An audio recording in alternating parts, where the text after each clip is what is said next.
What is strength? A title? A throne? Or the silence of your rivals? Obel Vance did not lift the iron to overcome weakness. He lifted to dominate. For in the Nattyverse, the strongest do not just compete, they rule. To win a contest was to win a province, and he who wins all provinces claims the Iron Crown. His judges were bribed, his rivals vanished, his cycles stayed a season ahead of science, and at the final posing altar, he stood alone, not for his symmetry, but because none dared stand beside him. But the Iron Crown was only the beginning. Power over land is fleeting, but power over belief echoes across bloodlines. He did not sell poison, he sold possibility. Why toil for decades when your throne can be built tomorrow? Kings listened, lords obeyed. He never forced them, he never had to. They bent the knee willingly for one more dose. Some say he watches still behind the glass of every gym mirror. And when your pump feels too perfect and your veins whisper back, some say that is him calling to you. Before protein was powdered, the Nattyverse was guarded by the old ways, by Brogan, and with him marched the war chickens. Arnie, driven by pre-workout and poor life choices. Sylvester, scribe of macros, chronicler of reps, and a chicken of surprising literacy. Together they faced a beast of sorrow and synovial fluid, the Decagon. Its 6 heads bickered in agony, each cursed with a different affliction: rotator cuff, tendinitis, wrist impingement, and tennis elbow. Strike one head and 2 more would rise, one to whine of old PRs, the other to blame bad genetics. But Brogan was no mere brute. He knew this creature could not be conquered by steel alone, and so he spoke the sacred words. "Tell me of your father." 3 of its heads immediately began sobbing. One head tried to call its ex, while 2 others started an anonymous Instagram page called Deca Healing.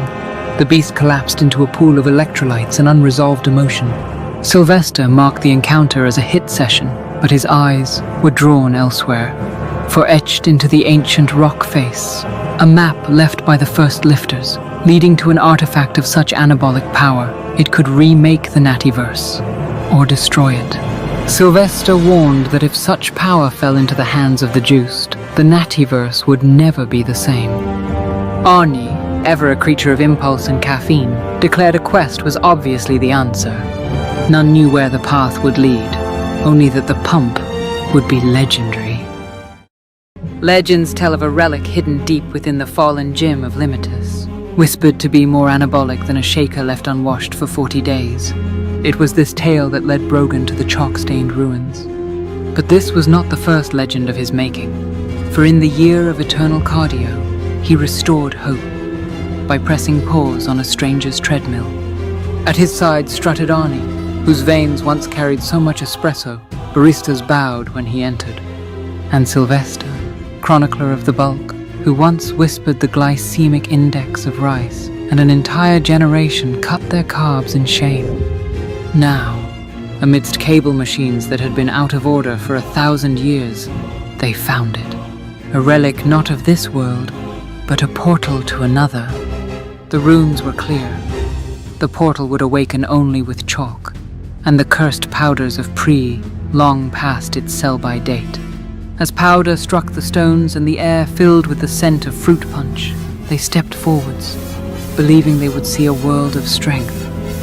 But what they saw was no paradise. A world where iron temples had been chained in brands, where the spirit of training was smothered in contracts and corporate slogans, where machines outnumbered men 10 to 1, and strength itself was sold for $19.99 per month. And it was then they realized the purity of the Nattyverse must be protected. But in your world, the damage had been done. The fabric between realms was ripped. and not the kind of ripped you want. The Nattyverse is coming. The king of Massvale, a man who refused his own coronation for it clashed with leg day, has fallen, supplanted by Prince Titanicus, heir to the throne and rumored to have taken his first steps, lunging across the nursery floor. He betrayed his father, swapping the sacred brew of pre-workout for a cursed powder, decaf. The king, accustomed to 800 milligrams of caffeine in his veins at all times, lapsed into a coma, leaving Massvale with a new king. But the rule of Titanicus was far from fair. Toddlers were required to dry scoop pre-workout at dawn, or be branded weaklings. The sick were not offered medicine, only smelling salts and a slap. Those who failed to finish their 8th meal were paraded through the streets, forced to wear resistance bands of shame. The elderly were denied chairs and told instead to hold wall sits until collapse. For this was the will of Titanicus, the prince of the pump. But in the creatine mines beneath the city, Bulk Cannon has joined the resistance. Word came that in 3 leg days, Titanicus would unveil a statue of his bicep vein. There he would be vulnerable, and Bulk Cannon would be ready. On the eve of Gainsgiving, the city of Massvale lay under the rule of Titanicus, a tyrant forged from muscle, narcissism, and crippling body dysmorphia. 2 strangers approached the gates, disguised as wandering supplement salesmen. Among them was Razor, who pondered whether pushing a cart of pre-workout for 3 hours counted as benching, and Parvel, the rightful heir of Massvale, banished for shaming the scale. No one questioned their papers, for nobody in Massvale could read anything that wasn't a nutrition label. The guards waved them through, but moments later, they're seized by masked lifters and dragged to the creatine catacombs beneath the city. There, they meet the resistance and its leader. Bulk Cannon, tight of hamstring, too inflexible to kneel or bow, making him a natural leader. Bulk Cannon didn't trust outsiders with intact joints, but when the ration bell rang, Razor shared his last protein bar, breaking every law of bulking, and broke Bulk Cannon's defenses. Amongst their cargo lay a pre-workout banned in 10 realms, the Rageborn Hexo Stim, now in repressed trauma flavor. Explosive, corrosive, and tested on previously alive people, it was said a single scoop could awaken long-forgotten memories of childhood disappointment. Parvel had a plan. He'd spent years trying to outsmart metabolism itself. Titanicus would be easy. On the dawn of Gainsgiving, the pre-workout powder plot was in motion. Massvale's tyrant, Titanicus, was preparing to unveil a statue of his own bicep. As the crowds gathered to praise their sculpted ruler, few remembered the betrayals through which he stole the throne, for it was he who poured fat burner into the oats of Prince Parvel, his own half-brother. And it was he who replaced King Gainsboom's pre-workout with decaf, condemning his own stepfather to a coma of caffeineless despair and poor vascularity. Now, Parvel and the resistance moved unseen beneath the square. 30 barrels of cursed pre-workout lay in wait, ready to detonate with the power of 1,000 failed PRs. The blast shattered every mirror in Massvale, and for the first time, Titanicus could not see himself. Robbed of his reflection, he fled, unsure if he still existed. Massvale was liberated. Drums thundered overhead. Priests blessed the pumps of the crowd. And the people drank diluted whey until their kidneys sang. Shamed and unpumped, Titanicus wandered the Nattyverse for days, deflated, mirrorless, lost, until he met a figure of dreadful symmetry, Obel Vance, his father, who had no patience for a son who had lost both his pump and his kingdom. Beyond the ruined frontiers of the Nattyverse dwell creatures twisted by time and trends. Gymlets, sons of Trentok, Banished from civilization due to uncontrolled protein farts, rest periods lasting longer than relationships, and a heretical fear of flexibility. But now, a new power threatens their very existence. Distraction. The gymlets found themselves no longer lifting for strength, but for lines, sacred marks of praise, etched into clay and light. They knew not who bestowed these marks, or how they appeared, but worshipped their number nonetheless. Over time, the gymlet's population began to dwindle as they grew so distracted. Some forgot to breathe. The tablets began to cast visions of a distant land where the lighting is half natty and every angle is optimal. But the gymlets suffer a curse most perilous. What they see, they believe, and what they believe, they follow. But the promised land of perfect angles and eternal pumps was a mirage.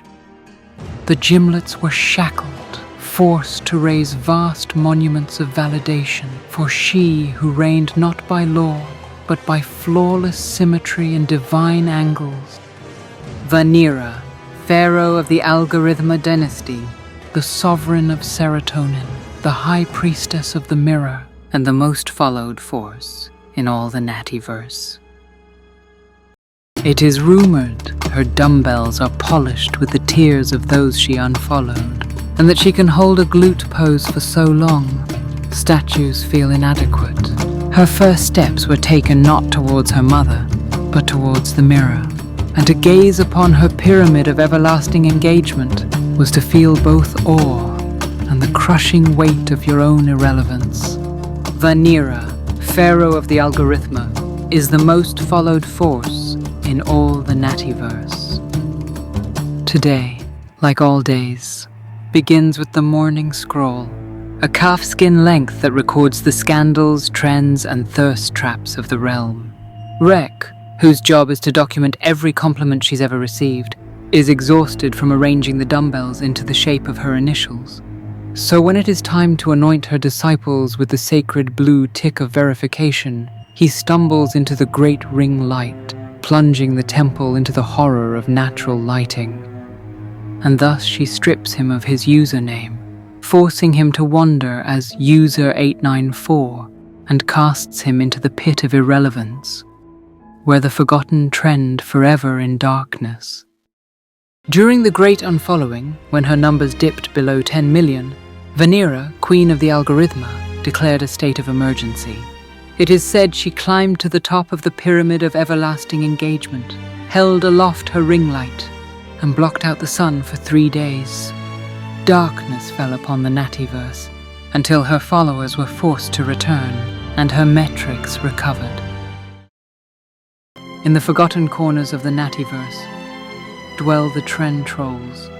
They craved size beyond measure, but now their minds are dulled by endless cycles, forever seeking the next meaningless PR. Perpetually injured, unmotivated, and using unhealthy amounts of GH and insulin to chase their former glory, Tren trolls are cautionary tales of overreached ambition. There is one physio in the Nattyverse feared by lifters, but loved by insurance fraud departments. A man who has never fixed a single injury, yet remains fully booked. Once a failed bodybuilder, Flexius Massvale reinvented himself after a career-ending rotator cuff twinge, which doctors later described as just being 40. From the ashes of this minor inconvenience, he forged a new path, earning a prestigious degree in applied bandages. Armed with nothing but a frozen bag of peas, Massvale believed that all injuries, from torn labrums to diabetes, could be healed with proper stretching and enough magnesium. Massvale's sheer confidence and his ability to say, in 12 different languages made him the most famous rehab guru in the Nattyverse. His methods defy science, ethics, and basic human dignity. Leg amputated? Ice it. Collapsed lung? Breathe through the diaphragm. Shattered femur? 3 sets of clamshells. Slow. Eccentric. He now travels the Nattyverse on a rolling massage table strapped to a donkey named Steve. from the University of Gesology and Broscience. To be treated by Flexius is both an honor and a potential death sentence. In the final days of the Shredded Age, there was a lifter who feared fat more than death itself. He performed fasted cardio in his sleep and dry scooped black coffee so strong it dissolved his will to live. It is said he eventually reached 0% body fat and vanished in triumph. He is now invisible to mortal men.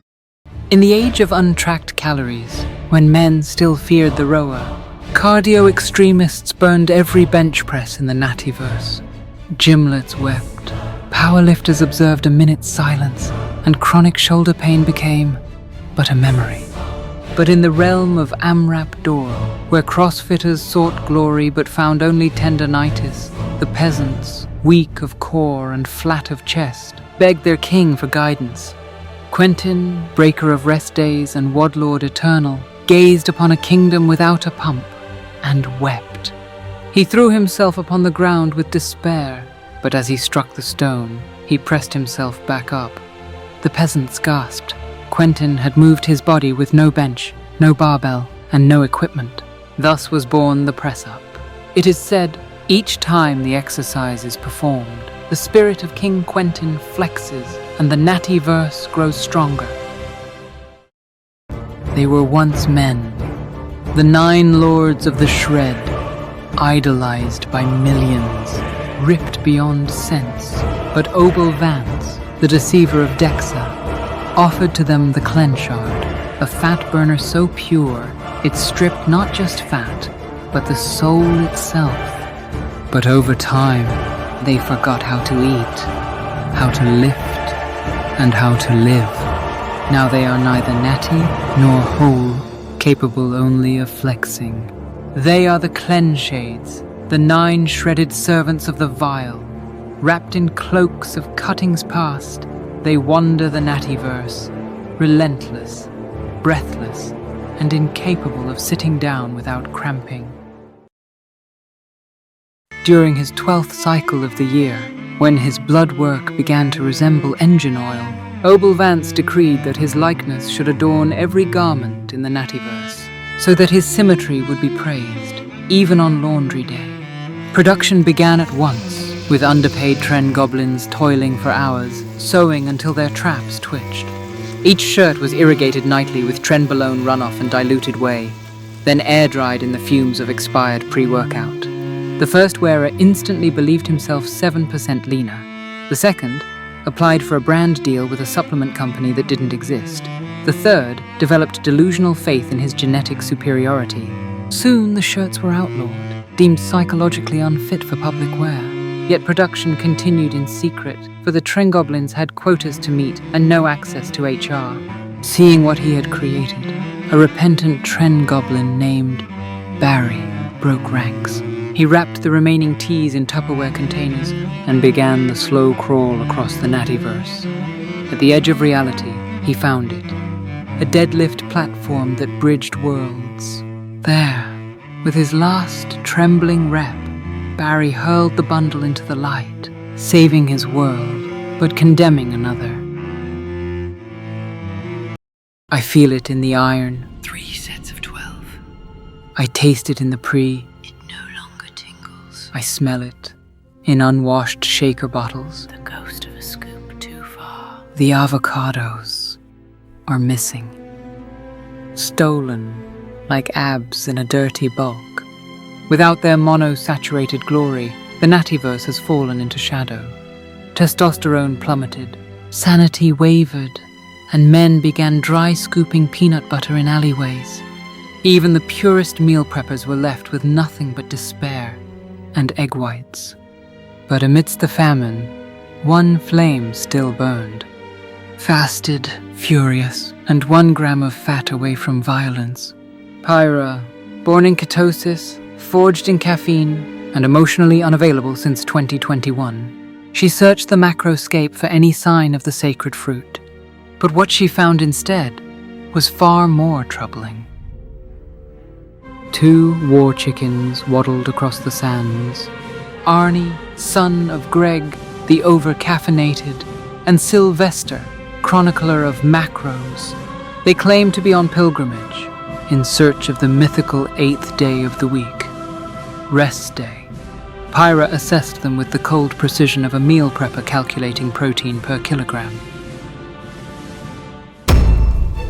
Lightly singed, but deeply seasoned, they accepted their fate, to become a high-protein cautionary tale.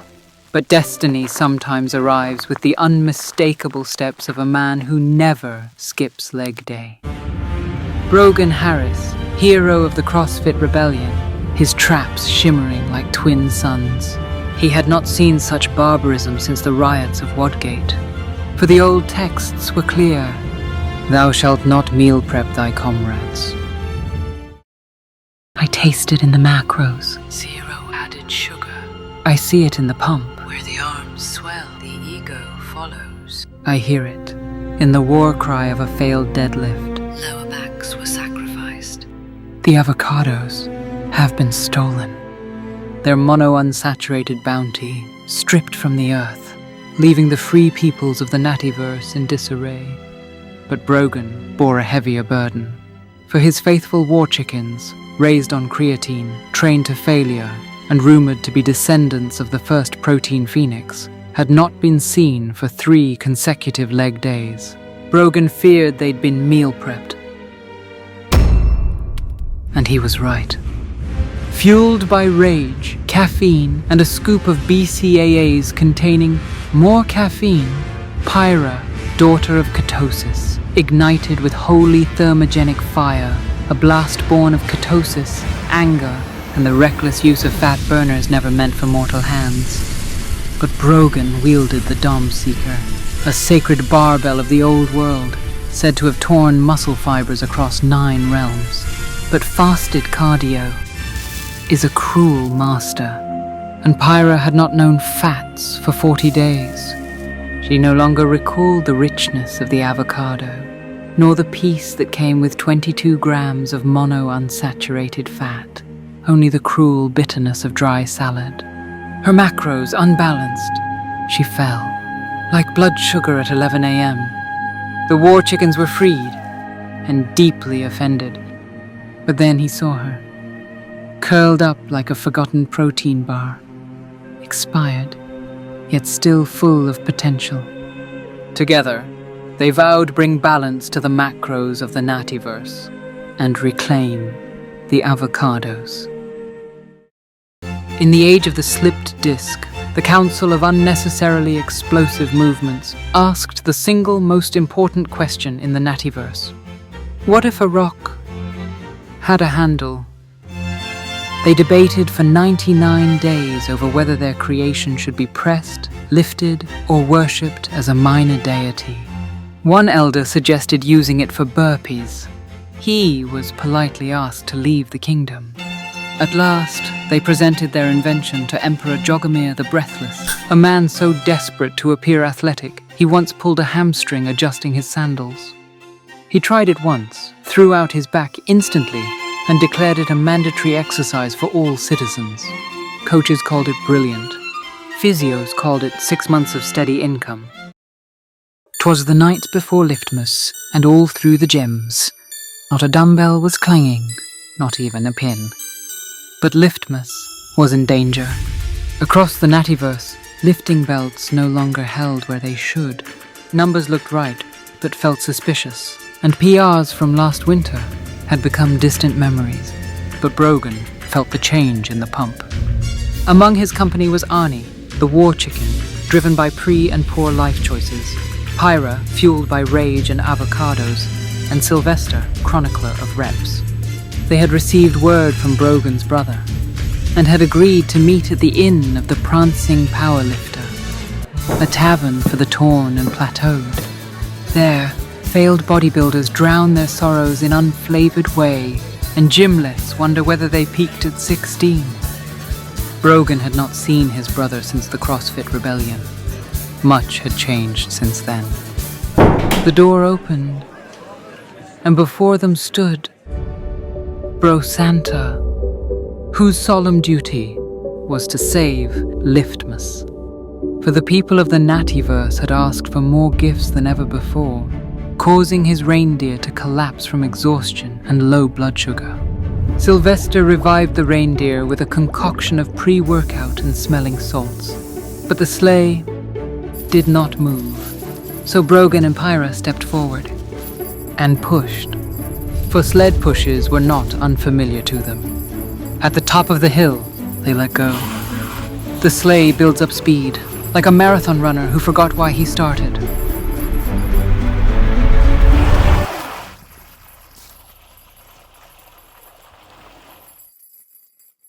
But like a half-failed squat, he rose into the air. And Liftmas was saved.